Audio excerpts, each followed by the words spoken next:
ब्रह्मा गुरु विष्णु गुरुदेवो महेश्वर गुरु साक्षात् परब्रह्म तस्मै श्री गुरवे नमः। ओम श्री दक्षिणामूर्ति गुरवे नमः। ओम श्री संकटहर गणपतिये नमः। ओम శ్రీమాత్రే నమః। మనము అన్నము పరబ్రహ్మము అంటాం కదా, అన్నమే అమృతం. అటువంటి అన్నం గురించి కొన్ని విషయాలను కూడా తెలుసుకుంటాం. మనిషి పుట్టుకకు జీవనానికి అన్నమే మూలం. మనిషి పుట్టడము జీవించడానికి కారణం అన్నమే కదా, అన్నింటికీ అన్నమే మూలం. అయితే ఉపనిషత్తులు అన్నాన్ని ప్రజాపోషకం అన్నాయి. ఉపనిషత్తులు ఏం చెప్తున్నాయంటే అన్నాన్ని ప్రజలను పోషించేది అన్నమే అని చెప్తున్నాయి. కాబట్టి మనల్ని పోషించే అన్నాన్ని త్రికరణ శుద్ధిగా భుజించాలి. కేవలం మనుషులకే కాదు, పురుగులకు పక్షులకు అన్నింటికీ కూడా అన్నం పంచి పెట్టాలని అని వేదం చెప్తుంది. ఆకలి తీర్చుకోవడానికి భోజనం ఎంత ముఖ్యమో పద్ధతిగా తినడం కూడా అంతే ముఖ్యం. పరిశుభ్రమైన ఆహారాన్ని తినాల్సిన పద్ధతిలో తింటే రోగాల బారిన పడకుండా ఆరోగ్యాన్ని కాపాడుకోవచ్చును అంటున్నాయి వేదాలు. మంచి ఆహారంతో మెదడు చురుగ్గా పనిచేస్తుంది. చెడు ఆలోచనలకు అసలు తావివ్వదు.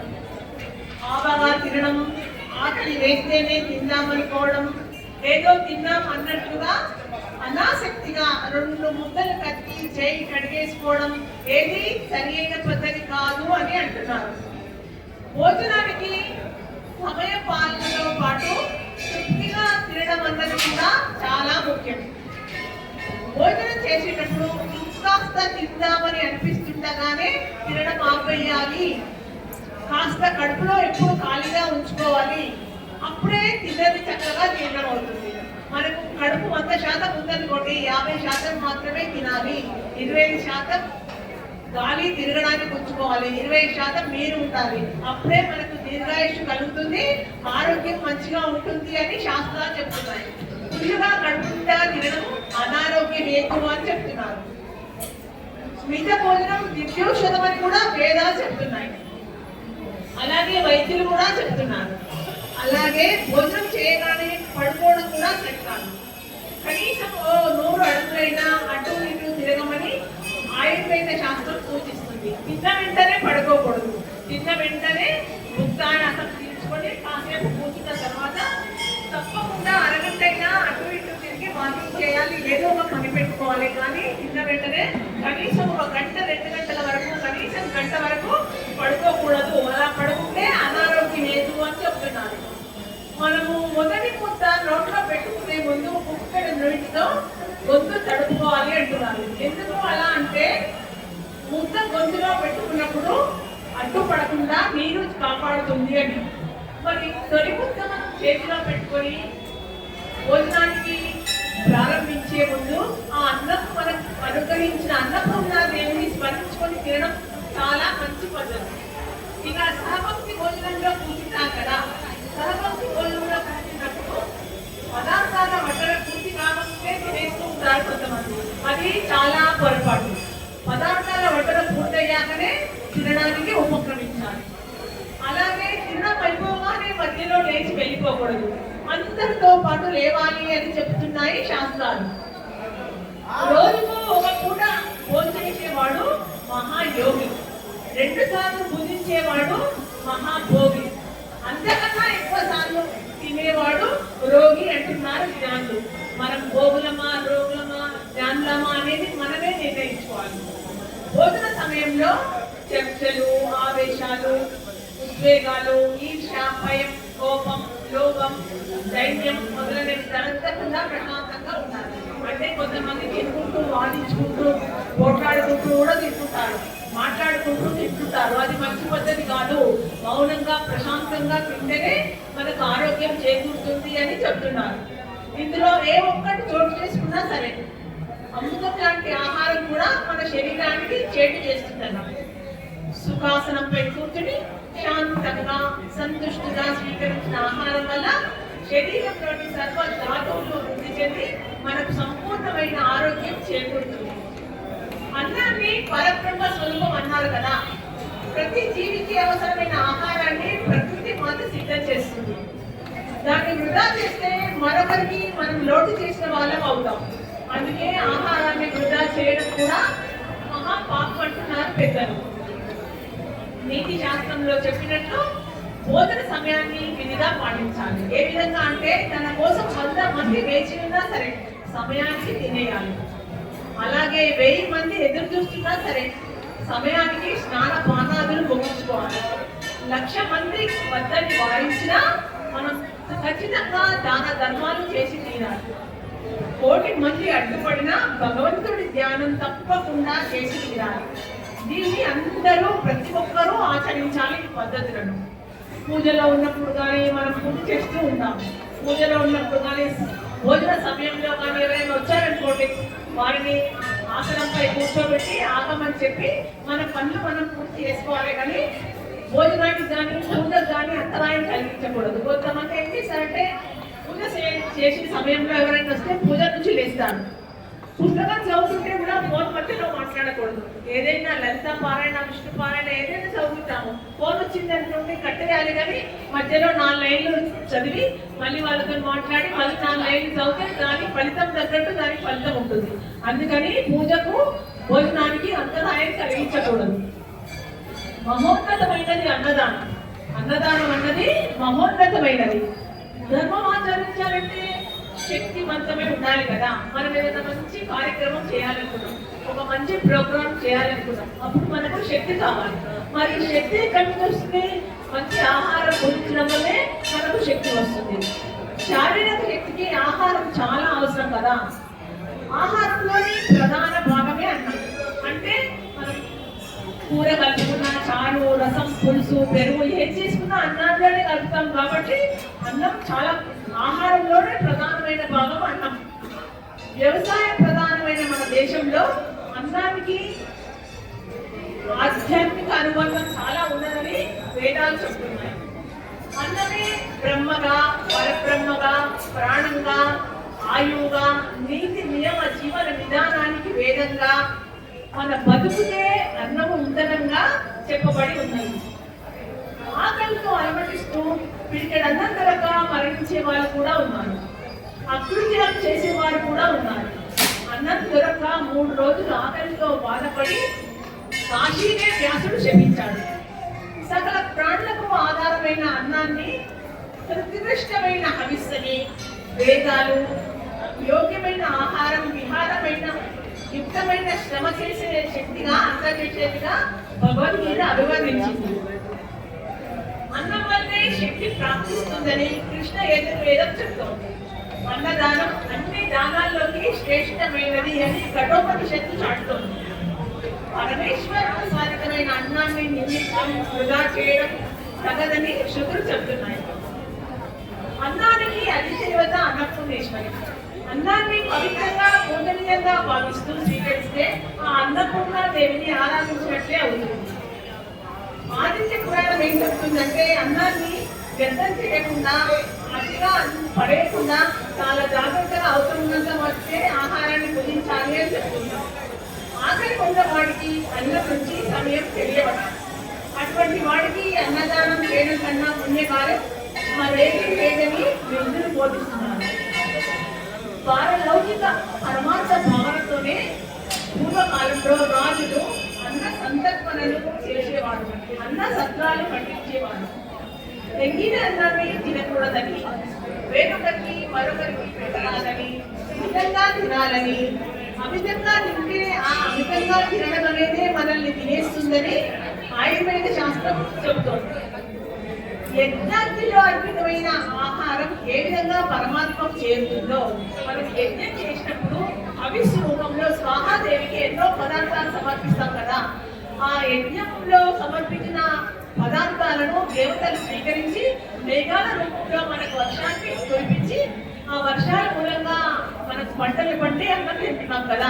ఆ విధంగా యజ్ఞంలో సమర్పించిన ఆహారం ఏ విధంగా పరమాత్మకు చేరుతుందో అదే విధంగా జఠరాగ్నికి, మన కడుపులోని జఠరాగ్నికి అద్భుతమైన ఆహారం శక్తి రూపంలో ఆత్మకు చేరుతుంది అని శ్రీకృష్ణ పరమాత్ముడు ఉద్బోధిస్తాడు.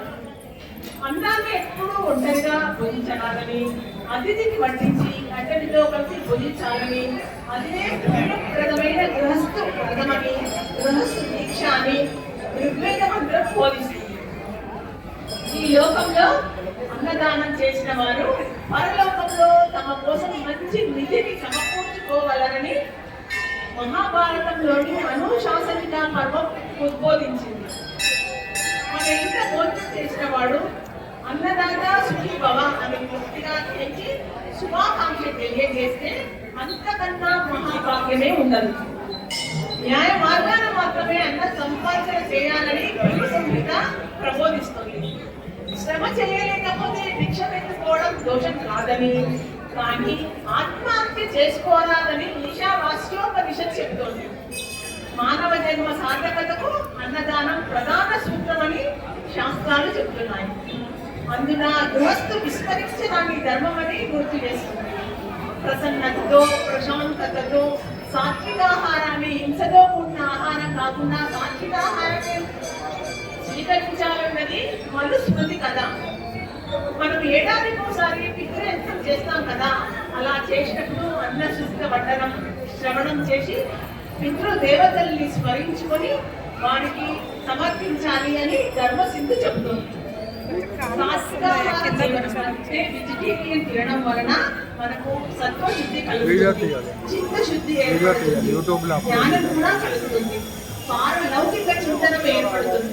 తర్వాత జిజ్ఞాస అంటే మంచి మంచి విషయాలపైన ఆసక్తి, తెలుసుకోవాలనే ఆసక్తి కలుగుతుంది, మోక్షాసక్తి కూడా కలుగుతుంది. ఇన్ని కలుగుతున్నాయి కాబట్టి మనం తప్పకుండా సాత్వికాహారాన్ని అంటే వెజిటేరియన్నే భుజించాలి అని పౌరాణికులందరూ ప్రవచిస్తున్నారు. మరి అన్నాన్ని బట్టి ఆలోచన ఉంటుందంటారు. రాక్షస ప్రవృత్తి పెరగడానికి అన్నాన్ని బట్టి ఆలోచన ఉంటుంది అంటే సాత్వికాహారం తింటే మంచి ఆలోచనలు కలిగి మంచి పనులు చేస్తాము అని అర్థం. అన్నం వల్లే జీవులు మనగలుగుతున్నాయి. అన్నం అంటే కేవలం మనం తినే ఆహారమే కాదు, పీల్చే గాలి, వినే శబ్దం, కనే దృశ్యం అన్నీ అన్నటికే వస్తాయి. అన్నం అంటే బ్రహ్మోపాసన, అది ఆరోగ్యాన్ని ఆనందాన్ని ప్రసాదిస్తున్నది తైత్తరీయోపనిషత్తు చెబుతుంది. అన్నదానం యజ్ఞంతో సమానం. మనం అన్నదానం చేసి ఒక యజ్ఞం చేసినట్టుగా ఫలితం వస్తుంది.